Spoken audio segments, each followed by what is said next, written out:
Welcome to Crushed Husband. Please like the video and subscribe. Let's begin. My name is Daniel Rhodes. I'm 37 years old and I live in a quiet suburban town outside of Chicago. I've been a senior mechanical engineer for the past 10 years, working for a design firm that focuses on automotive contracts. It's the kind of job that requires precision, long hours, and an unyielding drive to perfect every detail. My world revolves around the endless hum of machines and calculations, and I pride myself on being one of the best. That night, I was still at the office, hunched over my desk. The glow of my computer screen, the only light in the otherwise dim building. The sound of printers and phones had died down hours ago, and by 7:30 p.m., the office was mostly empty. Everyone had headed home, eager to escape the grind of another week. But I had a proposal to finish, a critical one, for an automotive contract that could make or break the company's future. I told myself I'd be done in an hour, maybe two, but time had a funny way of slipping through my fingers when I was in the zone. There I was, tweaking the last few details on a design and revising the final presentation slides, completely lost in the work.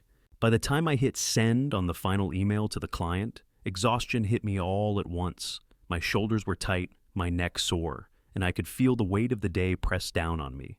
But I felt a small flicker of satisfaction. It was done.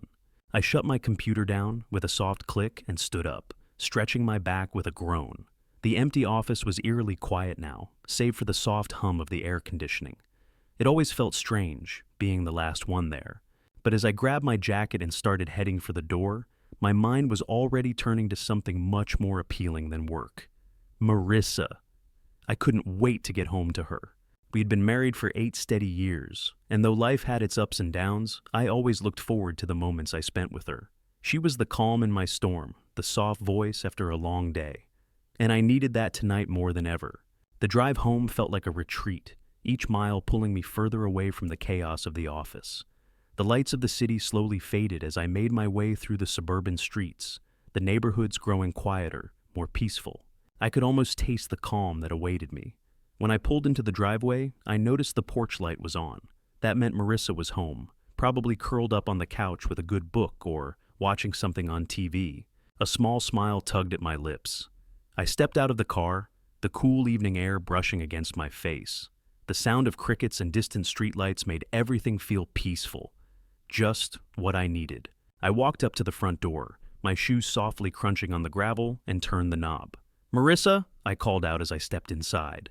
The familiar scent of dinner lingered in the air. It was comforting, homey, but there was no answer.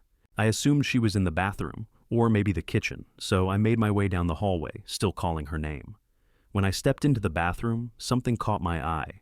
The trash can by the sink was overstuffed, and there, tucked under some used tissues, was a small white test strip. I didn't think much of it at first, but then the words "positive" printed on the test hit me like a freight train. I froze. My stomach lurched, and everything around me seemed to blur. I didn't know whether to be relieved or panicked. A positive pregnancy test. 3 months ago, I'd had a vasectomy. I never told Marissa about it.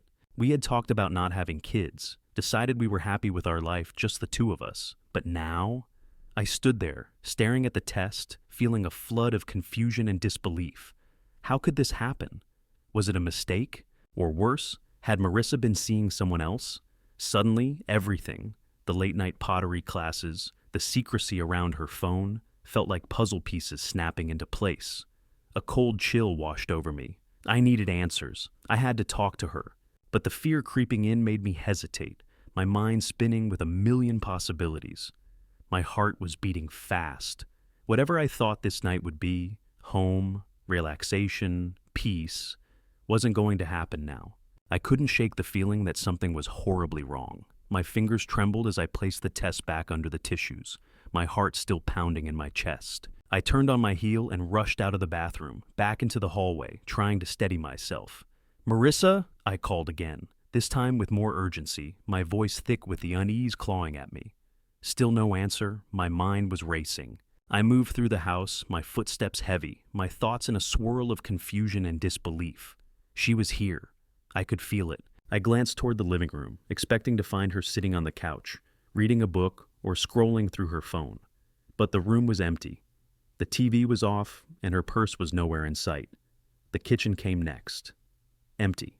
The smell of her cooking had lingered in the air, but the stove was off, the countertops clear. It wasn't like her to leave the kitchen like that.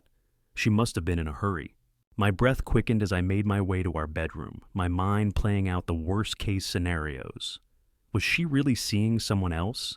Had she been hiding this from me? The bedroom door creaked as I pushed it open. Marissa wasn't there either. I stood in the doorway for a moment, just breathing. I wanted to think this through, to make sense of everything. But it was hard to think when all I could feel was the creeping panic.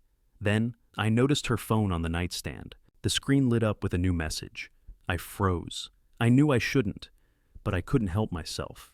I picked up the phone, the weight of it heavy in my hand. I unlocked it, feeling the pulse in my temples as the screen flashed to life. The first message was from an unknown number. "Hey, can we talk? I think we need to figure this out." I blinked. My heart slammed in my chest as I scanned the message again. Who was this? The name didn't register, and my stomach sank further. My fingers hovered over the phone as I debated whether to look further. Part of me screamed not to wait for her to come home and have the conversation face to face. But the other part, the part of me that was terrified of what this all meant, couldn't stop itself. I kept scrolling. A few more messages popped up. "I miss you. Can we meet? I'll explain everything, just please don't ignore me. I need you." I felt like I'd been punched in the gut. My hands were shaking now, and I could hardly hold the phone. The truth was staring me in the face, cold and undeniable. I had no idea who this person was, but the messages were clear enough. Marissa was seeing someone else. Suddenly, the pieces all fit together. The secrecy, the late-night pottery classes, the way she'd been avoiding me lately, pulling back just a little more each day, and that damn pregnancy test. My mind snapped back to the test I had seen earlier, and everything clicked into place. She hadn't just gotten pregnant. She'd gotten pregnant by someone else. I didn't know how long I stood there, phone in hand, before the sound of a car pulling into the driveway broke through my thoughts. I jumped, nearly dropping the phone. I quickly locked the screen and shoved it back onto the nightstand. My pulse was still racing, my mind in a blur. She was here. Marissa was home. I didn't know what I was supposed to say. My head was spinning with 1,000 questions, and all I could think of was the betrayal that seemed to hang in the air between us. I didn't wait for her to come inside. I marched out of the room and down the hallway toward the front door, just as it opened. Marissa stood there, her face lighting up with a smile that quickly faltered when she saw the look on my face. "Daniel?" she asked, her voice soft, but laced with confusion. I didn't speak. I couldn't. My throat felt like it was closing up, but I could feel the anger bubbling up inside me, desperate to escape. She stepped into the house, closing the door behind her. "What's wrong? You look—" "Who's Victor?" I blurted, the words leaving my mouth before I could stop them. Her face turned pale. I saw the flicker of panic in her eyes, but she quickly masked it with a weak smile. "What are you talking about?" she asked, her voice far too calm, too practiced. I took a step forward, the anger now rising within me like a wave. "Don't play dumb, Marissa. I found your messages. I found the test. I know everything." Her eyes widened. "Daniel, I didn't mean for you to find out like this." "Of course you didn't," I shot back. "Because if I had waited any longer, I never would have found out, would I? You were never going to tell me, were you?" She opened her mouth to respond, but nothing came out. I was already past the point of no return. "I want the truth, Marissa," I said, my voice shaking with frustration. "How long has this been going on? Was it him all along?" She looked at me, her expression faltering, but her lips remained tight. "Please," she whispered. "Let me explain." "I don't think I want to hear it," I said coldly, stepping back. I turned away from her, my mind spinning. "I can't do this." And just like that, everything I thought I knew about our life together felt like it was slipping through my fingers. I didn't wait for her to say anything else. I couldn't. My mind was running at full speed, trying to process the flood of emotions crashing into me. Betrayal, confusion, anger. I turned away from Marissa and walked into the living room, my feet heavy on the floor. She didn't follow me. I heard her footsteps trailing behind for a moment, but then they stopped. I didn't want to look at her. Not yet. I didn't even know what to say. So I sank into the couch and just sat there, staring at the coffee table. It felt like the room was closing in around me, the weight of the silence pressing down on me like a thick fog. After what felt like an eternity, I heard the soft sound of Marissa's voice. But it was muffled. She was talking to someone on the phone. I strained to hear. "I know," she was saying, her voice a little shaky. "I'll explain everything. Just give me a little more time." I tried to make out the other side of the conversation, but the words were too faint. My pulse quickened as I tried to stay still, not wanting to let her know I was listening. She sounded desperate. I shifted slightly on the couch, trying to get closer to the hallway, where I could hear her better. Then she said something that made my stomach drop. "I can't tell him yet. He's already too angry. She paused, and I held my breath, straining to hear. "I know he'll leave if he finds out the truth, but I don't want that. I can't lose him, Victor." The name hit me like a punch to the gut. Victor. The same name from the messages, the same name I'd found in her phone. I felt a cold rage boil up inside me, but I forced myself to stay calm. If I rushed in now, I'd give myself away. I needed more. I needed to hear everything. "I'll figure it out," Marissa continued, sounding more frantic now. "Just don't tell him yet. I swear I'll make it right. I just need more time. More time." The words echoed in my head. Time to what? To keep the lies going? It hit me like a freight train. This wasn't just about an affair. It was about her keeping me in the dark while she tried to figure out how to have the best of both worlds. I clenched my fists, biting down on the anger that was rising inside me. But I couldn't move. I couldn't make a sound. I had to hear more. Then I heard her say, "He thinks it's yours." The baby. I don't know what to do. I could feel my heart skip a beat. What? The baby? She was pregnant? I thought back to the pregnancy test I'd found earlier. It wasn't mine. It couldn't be. But she'd let me believe it. She'd let me think it was just a simple mistake, a mix-up. I had no doubt now. She had been lying to me the entire time. Her voice wavered again. "I can't tell him, Victor. I can't. He won't forgive me. You don't know how much he loves me. How much he wants this family." I took a slow, steadying breath, trying to calm my racing mind.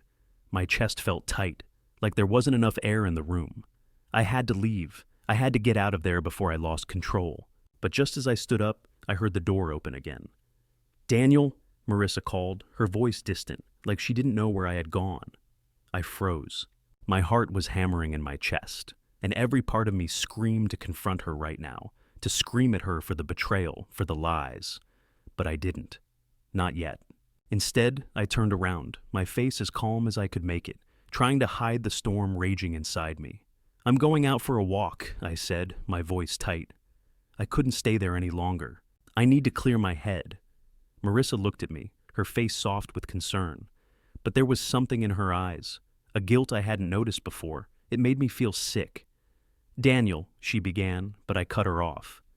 "I'll be back later," I said, my tone flat cold. I didn't wait for her response. I turned and headed toward the door, my hand gripping the handle. I needed to get out of that house. I needed to breathe. But most of all, I needed to figure out what to do next. I walked out into the cool night air, my mind still reeling from everything I had just overheard. The lies, the secrets, the baby, everything was unraveling so fast, and I didn't know how to stop it. I walked down the quiet street, my feet carrying me without direction. The world around me felt so far away, like I was in a different reality. Victor. The name kept repeating in my mind, like a drumbeat I couldn't silence. I had to find him. I had to get answers. But most of all, I had to figure out how to end this. And I wasn't going to let Marissa, or anyone else, control the story anymore. The streets felt endless as I walked, the cool night air biting into my skin, but it did little to ease the fire burning inside me. My mind was spinning, each step carrying me further away from the house and from Marissa, but also deeper into the mess she'd made of everything. Victor. Her lover. The name was lodged in my head like a splinter, painful and impossible to ignore. How could she betray me like this?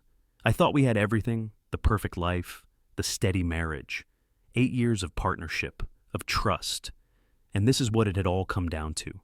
I needed to think, to plan. But more than that, I needed control. I couldn't let her or anyone else dictate how this played out. I couldn't let this be another one of those situations where I just rolled with the punches, pretending it didn't hurt. So I did what I did best. I started strategizing. I walked for what felt like hours. When I finally returned to the house, my head was clearer. I wasn't ready to confront Marissa, not yet. I knew I needed to be calculated. If I acted in the heat of the moment, I might regret it. The door creaked open as I stepped inside, and I froze, noticing Marissa sitting in the living room, her face pale and drawn. She looked up as I entered, her eyes red-rimmed, clearly having been crying. But I didn't feel pity for her. Not yet. "Daniel, you're back," she said, her voice cracking. She stood up quickly like she wanted to reach out to me, but hesitated, unsure if I would let her. I didn't answer immediately. Instead, I moved toward the kitchen, opening the fridge and grabbing a bottle of water. I needed the distance. I needed the space to breathe and keep my emotions in check. "I think we need to talk," she said softly, her voice barely above a whisper. I let out a slow breath. "Do we?" I asked, turning to face her. My tone was calm, but there was an edge to it, a controlled coldness. She seemed to shrink back under my gaze. I hated that I'd made her feel that way, but it was the only way I could function right now. I had to hold on to the power, the control. "Please, just let me explain," she pleaded, taking a hesitant step toward me. Her eyes were pleading now, and I could see the guilt in them, the fear of losing me. But I didn't care. "You've had your chances to explain," I said, my voice steady. "You should have told me the truth from the start, Marissa. But instead, you lied. You lied to my face every single day. She stopped herself, looking down at her hands. "I never meant for it to happen like this. I never wanted to hurt you." "But you did," I interrupted. "You did hurt me. And now I need answers. I can't just sweep this under the rug like it doesn't matter."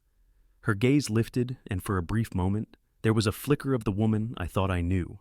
"Please," she whispered again. "I'm so sorry." I took another slow breath, resisting the urge to lash out. "I don't know who Victor is, but I will find out, and I will make sure this is over, one way or another." Her face paled. "Daniel, don't. Please, he's nothing. He's not important. I cut her off. "Stop. Don't protect him. I don't care about him, Marissa. I care about why you did this to me. Why you did this to us." For a moment, the room hung heavy with silence, the weight of my words sinking in. Marissa stood frozen in place, her eyes downcast, shoulders hunched in defeat. I shook my head. "I can't keep doing this with you. I won't." She stepped forward, her hands reaching out for me. "Daniel, please don't leave me." I took a step back, holding up my hand to stop her. "I'm not leaving, Marissa, but this marriage, it's over. I need time to figure out what comes next."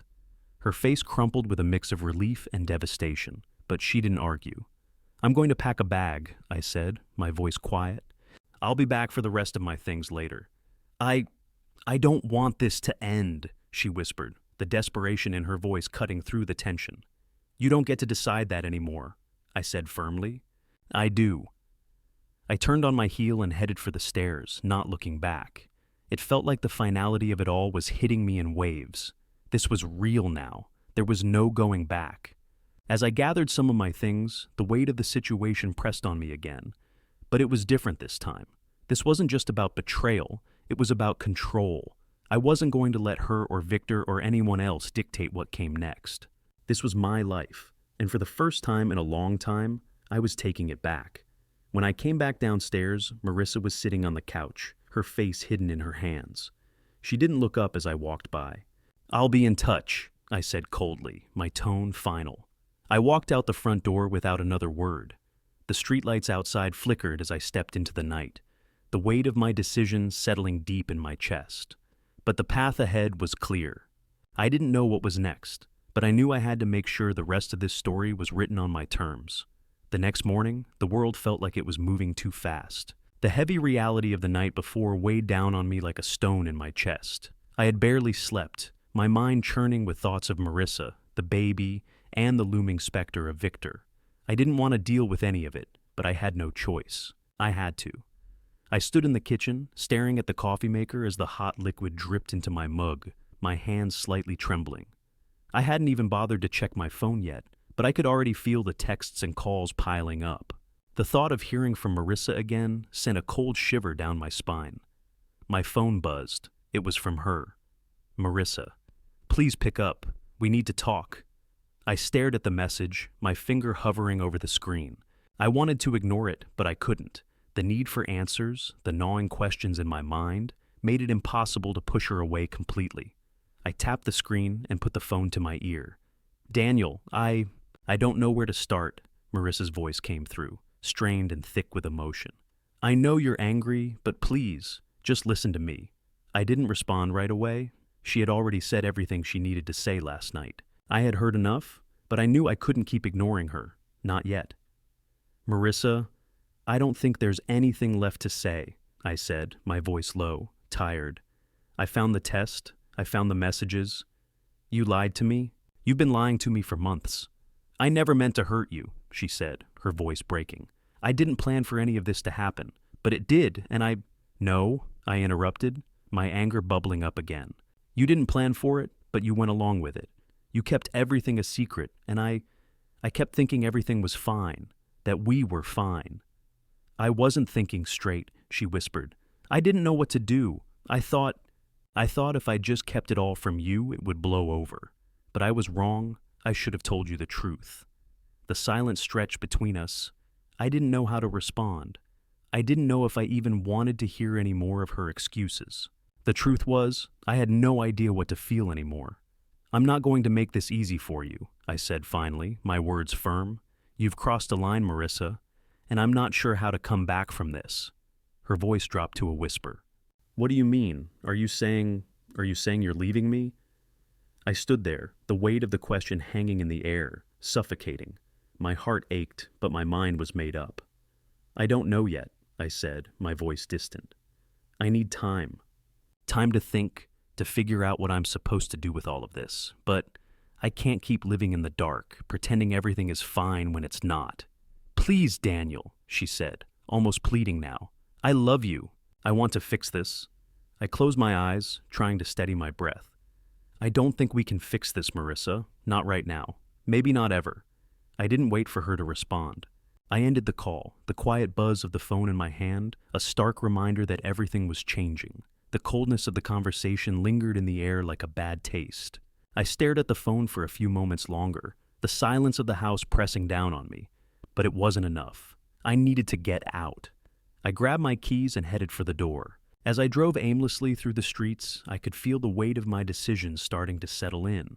The morning fog clung to the ground, making everything feel muted and distant, as if the world outside my car had been filtered through a haze. The weight of what had happened was suffocating. The lies, the betrayal, the realization that the woman I had loved, the woman I had built my life with, had been hiding something so enormous from me. I didn't know where I was headed, but I couldn't go back to that house yet. I couldn't face her again. My phone buzzed again. I looked at the screen. It was Marissa again. But this time, it wasn't her message. It was a call from Rebecca Hayes. The name hit me like a ton of bricks. Rebecca, Victor's wife. The woman I had never met, but whose name was suddenly at the forefront of my mind. I let it ring for a few seconds before answering. Hello, I said, my voice flat, guarded. Daniel, it's Rebecca. Her voice came through, steady but laced with an edge. We need to talk. I clenched my jaw. I'm not sure there's anything left to talk about. I think you'll want to hear what I have to say, she said, her tone sharp. You think Marissa's the only one lying? Think again. My stomach twisted. This was it. The moment I had been dreading but knew was coming. The final piece of the puzzle. What do you mean? I asked, my voice barely a whisper. I know what Victor has been doing, Rebecca said, and you deserve to know the truth. I felt my heart skip a beat. This wasn't just about Marissa anymore. It was about everything, every lie, every betrayal, every piece of the web that had been spun around me. I wasn't ready for what came next, but I had no choice. I had to listen. I didn't know what to expect when I agreed to meet Rebecca. All I knew was that, for once, I wasn't going to face this alone. The thought of finally hearing the full story, of understanding just how deep the betrayal went, stirred something cold and primal inside me. But as much as it sickened me, I needed the answers. And Rebecca, for reasons I didn't yet fully understand, was offering them. We met at a small, dimly lit bistro on the outskirts of town, a place neither too fancy nor too humble, with soft jazz playing in the background and the scent of fresh bread in the air. I sat down at a corner table, my hands cold against the smooth surface, my mind running through 100 different scenarios of how this meeting might play out. Rebecca arrived 10 minutes late. She was dressed simply, nothing flashy, but there was an air about her, a quiet confidence, a steeliness beneath the surface. She didn't look like someone who had been devastated by her husband's actions. She looked like someone who had come to terms with it, perhaps even planned for it. "Daniel," she greeted me with a nod, her voice steady, no trace of the shakiness I had expected. She sat down across from me, her eyes locking onto mine. "I know this is hard, but we need to talk." I didn't speak right away. I just studied her, unsure if I was ready to dive into whatever mess she was about to lay on the table. But I nodded, gesturing for her to continue. "I'm not here to make excuses for Victor," she said, cutting straight to the point. "He's been cheating on me for months. I've known about Marissa for a while now." The words hit me harder than I anticipated.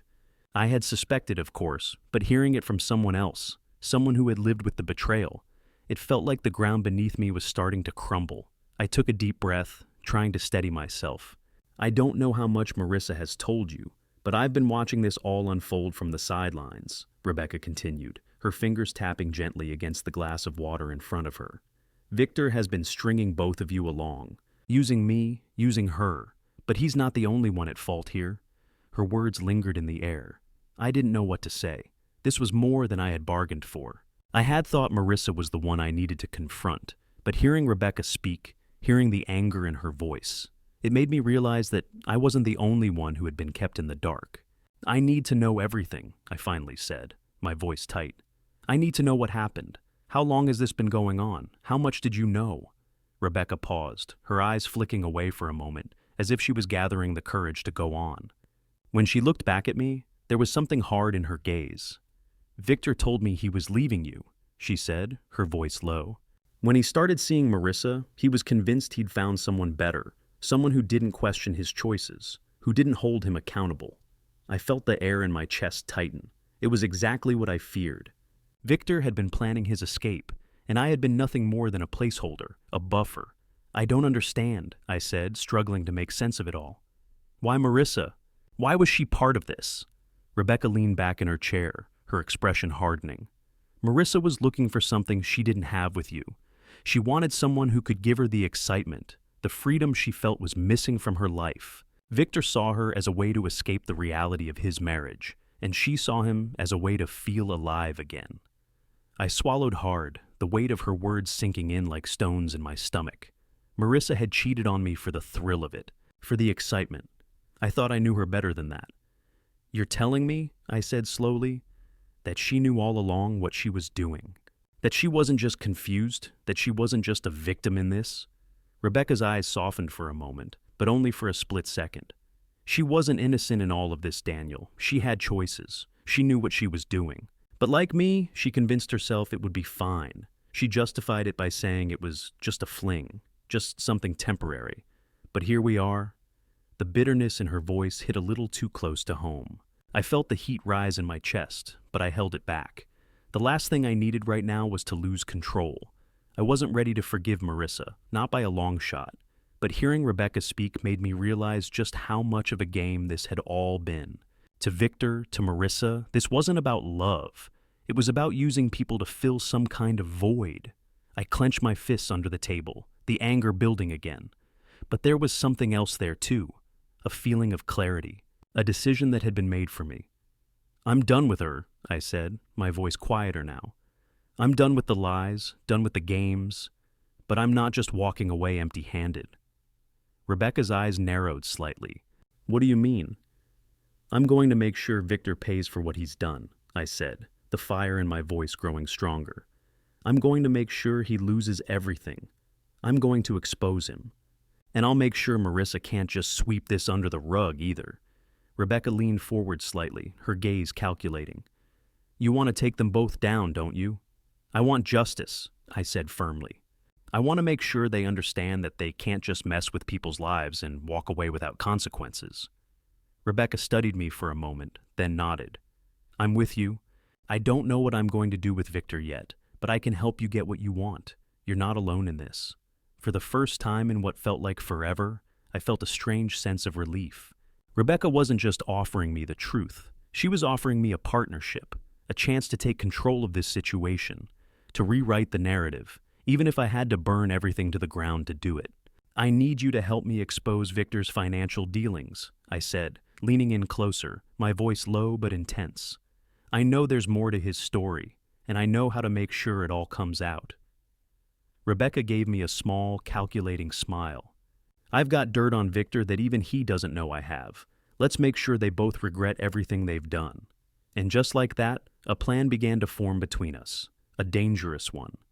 But it was mine, and I wasn't going to stop until every single lie was exposed. This wasn't just about revenge anymore. It was about setting things right, and I wasn't going to let anyone stop me.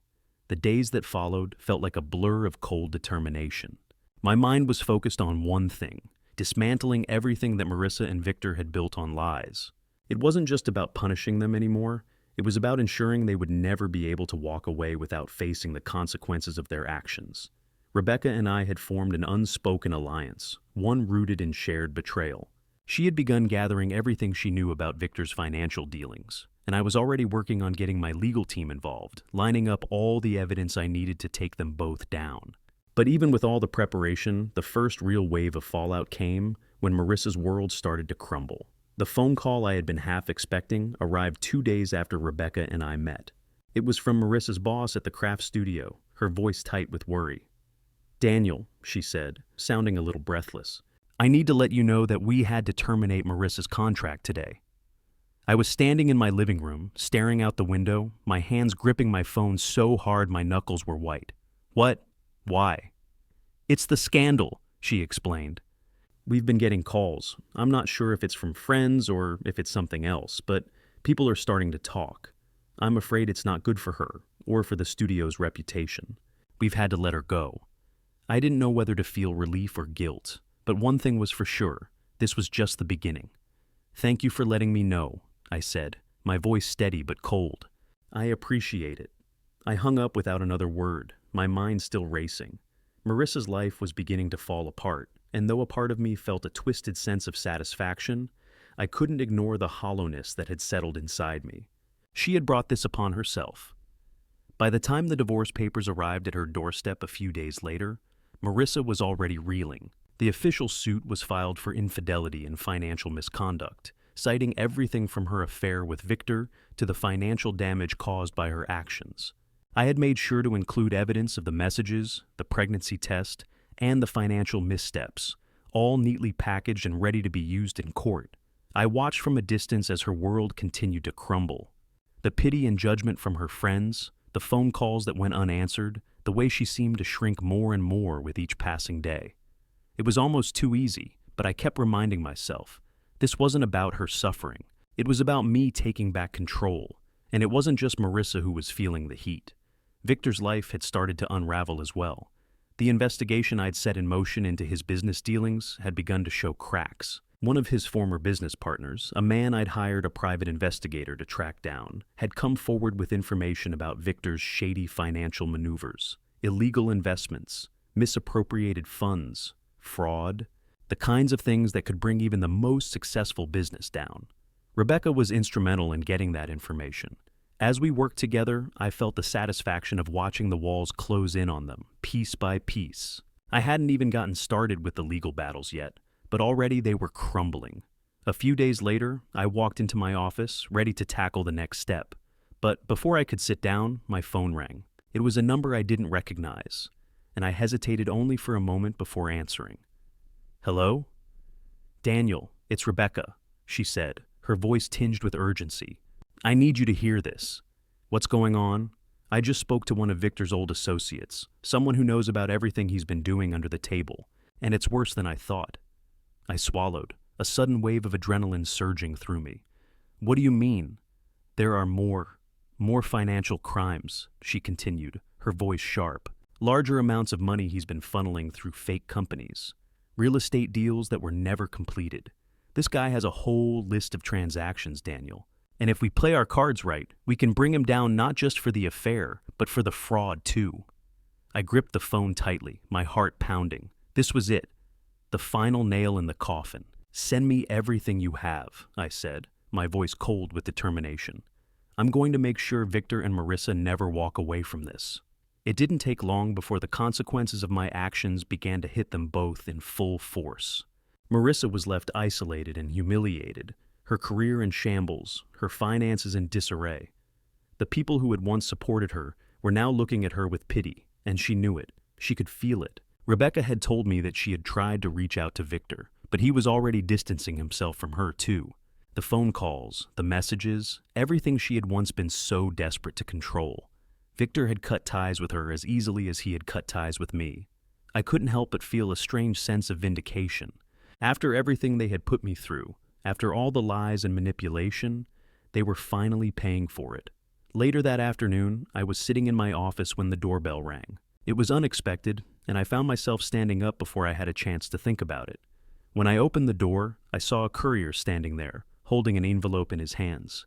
"Sign here," he said, offering me a clipboard. I signed quickly, my heart pounding as I took the envelope from him. I didn't need to look at the return address to know what it was. Divorce papers. Official. Final. As I opened them, I felt a strange mix of victory and emptiness wash over me. This was it. The end. I leaned back against the door, holding the papers in my hands. I didn't feel anger anymore. I didn't feel the betrayal. I just felt numb. The next morning, I woke up to a barrage of missed calls. It had been about a week since I had sent the email to Rebecca about exposing everything, and now it was time to make the next move. But before I could do anything else, my phone buzzed again. Another message from Marissa. "Marissa? Please, Daniel. I can't do this anymore. I've lost everything. Please don't destroy me." I stared at the screen, feeling nothing. The final collapse was happening, and for the first time, I felt the weight of it all settle inside me. I was done. And I wasn't going to look back. I had known this moment was coming. There was no way to avoid it. The tension had been building for days, with everything I had done coming to a head. Marissa's phone calls, the constant barrage of messages, the pleading voice on the other end of the line. It was all leading to this. She had been trying to apologize, trying to justify herself, but the truth was, there was nothing left to salvage. Nothing she could say would undo the betrayal, the lies, the years I had spent believing in something that wasn't real. So, when I stepped into the house that evening, I knew what I had to do. I had already made the decision, but seeing her sitting there on the couch, her face pale and her eyes red-rimmed from crying, still made my chest tighten. She looked like she had aged 10 years in the past week, and part of me felt a flicker of pity for her. But pity was all I had left for her. "Daniel," she whispered, standing up as soon as she saw me. She wiped her eyes, as if that would make the situation any less real. Please talk to me." I didn't move. I didn't want to hear her voice anymore. I didn't want to listen to her beg. I was done. "I've heard everything you have to say," I said, my voice flat, almost cold. "I don't want to hear it again." Her breath hitched, and she reached out for me, her hand trembling. "I know I messed up. I know I've hurt you. But Daniel, please, I love you. I made a mistake, a terrible mistake. Please don't leave me. Don't leave us." My chest tightened at her words, but I held firm. "Leave us? You've already done that, Marissa. You left me the second you decided to lie to me. You left me when you chose him. You let me think everything was okay while you were out there, with someone else. With him." Her face twisted, guilt and fear mixing in her expression.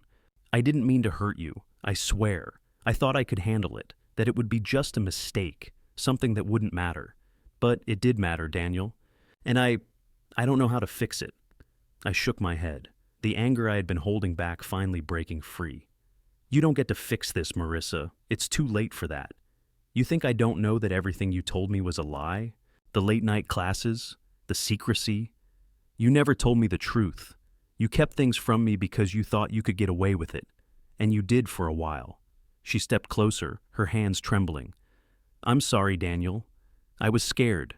I didn't know what to do. I thought I could keep it all hidden, that it wouldn't have to come out. But now I've lost you. I've lost everything." I closed my eyes for a moment, fighting back the flood of emotions that threatened to overwhelm me. Anger, hurt, disappointment. But when I opened them again, all I felt was a hollow emptiness. You already lost me, I said quietly, my voice steady, even though it felt like my heart was being crushed under the weight of it all. The moment you chose to betray me, you lost me. I turned to leave, but before I could, Marissa called my name, her voice cracking. Daniel, please, I'm begging you, don't do this. You're everything to me. I love you. I stopped in my tracks, the words echoing in my head. But I didn't turn around. I couldn't. I had to keep moving forward, away from the mess she had created. You don't get to love me anymore, I said, the words heavy on my tongue. Not after what you've done. I walked out of the house then, my mind buzzing with thoughts of everything I had lost. I didn't look back. Later that night, I sat alone in my car, parked on a quiet street just a few blocks from the house. My phone buzzed again, and I almost didn't check it, but something made me look down at the screen. It was another message from Marissa. Marissa, I don't know how I'm supposed to keep going without you. Please just talk to me one last time. I stared at the words, my heart torn between wanting to end it all for good and the small part of me that wanted to turn around, to go back and make it work. But I couldn't. I wasn't just ending a relationship, I was ending a lie I had let myself believe for far too long. I deleted the message without replying. I couldn't allow myself to go back. The next morning, I woke up to the sound of my phone ringing. It was Rebecca again. Hey, I said, not bothering with pleasantries. What's going on? Are you all right? She asked, her voice calm but concerned. I've been hearing things, words getting around about Marissa and Victor. I'm fine, I said, my voice flat. It's just over. That's all. Rebecca was silent for a moment. You know, Daniel, this could go one of two ways. You could walk away and never look back. Or you could make sure they both regret every decision they made. I stared at the empty street in front of me, feeling the weight of her words settle over me like a shroud. I had already made my decision, but hearing it from someone else made it feel real. I'm not walking away empty-handed, I said, the determination returning to my voice. I'm going to make sure they both pay for what they've done. Rebecca's voice softened, almost sympathetic. You don't have to do this alone, Daniel. I'm with you on this. We'll make sure they get what they deserve. For the first time since everything came crashing down, I felt a flicker of power, a spark of something that was no longer driven by anger, but by purpose. And this time, it wasn't just about me. It was about justice. By the time I hung up, I knew that the final confrontation wasn't far off. Everything I had planned, everything I had been setting up for the last few days, was finally coming to a head. It was no longer about saving my marriage or salvaging what was left of my life with Marissa. This was about destroying everything they had built on lies. And I wasn't going to stop until it was all gone. It had been 2 weeks since the divorce papers were signed, and the chaos was starting to settle. Marissa's world had unraveled faster than I could have imagined. She had lost her job, her friends had started distancing themselves, and now she was facing the bitter consequences of her choices. The affair with Victor had blown up in ways neither of them had anticipated. I watched it all unfold from a distance. It was painful, but it was also satisfying. Victor's gym had been under investigation for months due to the financial fraud I had helped expose, and now he was facing a very real chance of losing everything. Rebecca had been instrumental in gathering the evidence, digging deeper into his shady deals, and getting it all to the right people. Victor's life was collapsing, just as I had hoped. His name was slowly becoming synonymous with scandal, and there was no way out for him. It was a beautiful thing to watch, watching a man who thought he could play everyone finally face the consequences of his actions. But as much as I hated Victor for what he did to me, there was something about it all that felt empty. Vindication wasn't bringing me peace. The victory felt hollow, like a hollow echo that didn't fill the space it was supposed to. A few days after everything had gone public, I met with Rebecca in a small cafe on the outskirts of the city. We hadn't met face-to-face much before, mostly just over phone calls and emails, but now, with everything nearing its end, I felt like I needed to talk to her. I needed to know if what I was feeling was normal. She was already seated when I arrived, sipping a coffee, her eyes tired but alert. She smiled when she saw me, though it was more out of habit than anything genuine. Daniel, she said, giving me a quick hug before I sat down across from her. How are you holding up? I sighed, the weight of everything still pressing down on me. It's done. Marissa's been fired. Victor's under investigation, but I don't feel like I thought I would. I thought I'd feel better, you know? Like it would fix something inside me. Rebecca's eyes softened with understanding. You've been through a lot. It's not just about the revenge, Daniel. It's about the pain you've been carrying. It's about the trust you lost. Even though everything's falling apart for them, it doesn't magically fix how you feel. You don't just move on from something like that. I nodded, staring into my coffee. Yeah, it's like I won, but I'm still broken. I thought destroying everything they had would make me feel whole again. But all I feel is lost. Rebecca leaned forward, her voice steady. The thing is, you're not going to get closure from them. You can't expect their downfall to fix everything. The only way forward now is for you to find peace with yourself. It's about rebuilding your life, not destroying theirs. I thought about what she said. I thought revenge would be the end of it. But now I'm realizing it's just the beginning. I've got to find my own peace now, not in what happens to them, but in how I move forward. Exactly, Rebecca said. You don't need their destruction to feel better. You need your own redemption. It's time to take back what's yours. I sat there for a long moment, the weight of her words settling into my chest. She was right. All the anger, the plans, the revenge. They had been a distraction, a way to avoid facing the pain and the loss. But now that the dust was settling, I knew that I had to face the truth of what this had all done to me. A week later, I took a trip down to the courthouse. I had been avoiding the place for a while, but today I couldn't put it off any longer. It was time to finalize the divorce. As I sat in the sterile waiting room, the sound of the clock ticking felt like an eternity. I thought about Marissa, about how she had once been my everything. I thought about the years we spent together, the trust we had built, and how easily it had all crumbled. It didn't feel like betrayal anymore. It felt like a weight I had carried for too long. When my name was called, I stood up and followed the clerk into the courtroom. The process was clinical, efficient, and as I signed the final papers, I felt the strangest sense of calm wash over me. It wasn't relief, it wasn't victory. It was just the end of something that had never truly been right to begin with. 2 weeks after the divorce was finalized, I received a call from an unknown number. I almost didn't answer, but something told me I should. Daniel? It was Marissa's voice. I hadn't heard from her in days, and the rawness in her voice made my stomach tighten. I know you're probably done with me, but I need to say something. I stayed quiet, waiting for her to continue. Part of me wanted to hang up, but another part, one that still remembered the woman I loved, wanted to hear her out. I'm sorry, she said, her voice cracking. I'm sorry for everything. I never meant to hurt you. I was just so lost. I made choices that ruined us, and I don't know how to make up for that. But I want you to know, I regret it. I wish things had been different. I took a deep breath, the weight of everything still lingering in the air between us. I know you're sorry, Marissa, but that doesn't change anything. You made your choices and now we both have to live with them. I know, she whispered, but I wanted to tell you, I'm pregnant, and it's Victor's. I never told you the truth before, but now I can't keep it from you anymore. The words hit me like a punch to the gut, and for a moment, I couldn't speak. The baby. The one I had thought was mine. The one I had thought might bring us back together. I felt a strange, empty weight settle in my chest, but I didn't let it overwhelm me. I couldn't. I'm done, Marissa, I said quietly. I've been done for a long time now. And with that, I ended the call, the finality of it all sinking in. I didn't need closure from her. I didn't need anything from her anymore. What I needed now was to move forward. For the first time in weeks, I could finally see a future that wasn't defined by the lies of the past. And that future, it was mine.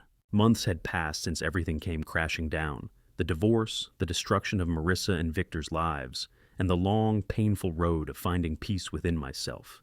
In the wake of it all, I had thrown myself into work. I needed something to focus on, something to keep my mind from wandering back to the wreckage of my marriage. And at least with my career, I could control the outcome. The days blurred together, each one a little less heavy than the last. The emotional weight I'd carried for so long had started to lift, but it was still there, lurking in the background, like a distant echo I couldn't quite shake. I knew I had to confront it eventually, my own healing, my future, but for now, I kept pushing forward. One morning, I was walking out of a coffee shop when I saw her, Marissa. She was standing by the curb, her back turned to me, holding a coffee cup in her hands. Her once vibrant appearance was now dulled. Her clothes were simple, her posture hunched, as though the weight of the world still sat on her shoulders. She had gained weight, her face a little more tired than I remembered, as if life had continued to beat her down. But the thing that hit me the hardest was how small she seemed now. The confident woman I had married, the one who had always seemed so certain of herself, was gone. In her place was a woman who had been beaten by life, who had lost everything. I froze, my heart tightening in my chest. I hadn't expected to see her again. Not like this, not in public. But now that I did, I couldn't help the rush of emotions that surged within me. There was anger, certainly, but also something else, something I hadn't expected. Guilt. I stood there for a long moment, watching her from a distance, wondering if I should approach her, ask her how she was doing. But before I could move, she turned around and our eyes met. Her face lit up with a mix of recognition and shock, like she hadn't expected to see me either. Her lips parted, as though she was about to say something, but the words didn't come. She just stood there, staring at me, her hands clutching the coffee cup tightly. I wanted to speak, to say something, anything, but I didn't know what. After everything that had happened, it seemed impossible to simply pick up where we left off. The silence stretched between us, heavy and thick, with the years of hurt and betrayal. Finally, she spoke. "Daniel," she said softly, her voice almost breaking. "I didn't expect to see you here." I took a step forward, the air between us charged with tension. I felt something stir inside me, a reminder of everything we had once shared, but I quickly pushed it down. I had made my peace with what had happened, and I wasn't about to let old feelings cloud my judgment now. "Neither did I said, my voice steady but guarded. She hesitated, her eyes searching my face for some sign of the man she had known. How have you been?" I paused for a moment, unsure how to answer. I hadn't really thought about it until now.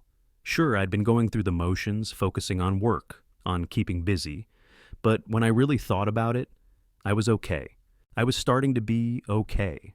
"I'm fine," I said simply. "I've been focusing on myself, trying to move forward." Marissa's eyes flickered with something I couldn't quite place. A mix of relief, maybe, and sadness. "I'm glad to hear that," she whispered, almost to herself. Then her expression changed. "I just wanted to say, I'm sorry. For everything." The words caught me off guard. I hadn't expected her to apologize, not after everything that had happened. But there it was, her voice soft but sincere. "I know I can never fix what I did," she continued, "but I wanted you to know that I regret it. I regret hurting you. I should have been honest with you from the beginning, and I'm sorry for everything I put you through." For a moment, I just stood there, processing her words. There was a part of me that wanted to believe her, that wanted to hear that everything could somehow be okay again. But I knew better. I had already moved past this. I had already let go of the anger, the hurt, the betrayal. "You can't fix it, Marissa," I said, my voice quiet but firm. "But I don't need you to. I've already made peace with it." Her eyes welled with tears, but she didn't let them fall. "I just wanted you to know that I still care about you, in my own way, and I hope you find happiness." I didn't know how to respond to that. The woman standing in front of me wasn't the woman I had married. She wasn't the woman who had once held my heart. This woman was someone else, someone who had made mistakes and paid the price. And I wasn't sure if I could ever go back to who we were before. Maybe that was what was supposed to happen. Maybe this was just another step in moving forward. "I don't know if I'll ever be happy about what happened," I said slowly, "but I am moving forward, and I think that's enough for me." Marissa nodded, a bittersweet smile forming on her lips.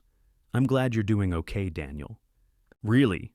And with that, she turned and walked away, her figure fading into the distance as I stood there, watching her leave. I didn't feel anger anymore. I didn't feel hurt. What I felt was something else. A final, lasting closure. The past was over, and now it was time to truly move on. I turned around and walked back to my car. The weight that had hung over me for months, the guilt, the anger, the pain, was finally gone. For the first time in a long time, I felt light, free. And as I drove away, I knew that I was ready to face whatever came next. For the first time in ages, I was looking forward to the future, to whatever new beginning awaited me.